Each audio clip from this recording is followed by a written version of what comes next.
अस्सलामुअलैकुम, मैं हूं अमरीन अली और आप देख रहे हैं वॉइस ऑफ उर्दू। नाज़रीन, सऊदी अरब में पाकिस्तान के नए सफीर lieutenant general retired Bilal Akbar Riyadh पहुंच गए।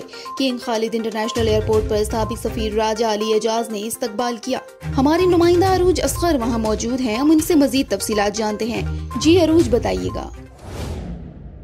जी, इस वक्त मैं रियाज में मौजूद हूँ और सऊदी अरब के लिए नए नामजद सफीर Pakistan lieutenant general retired Bilal Akbar अपना ओहदा संभालने के लिए स्पेशल फ्लाइट के जरिए सऊदी अरब पहुंच गए हैं।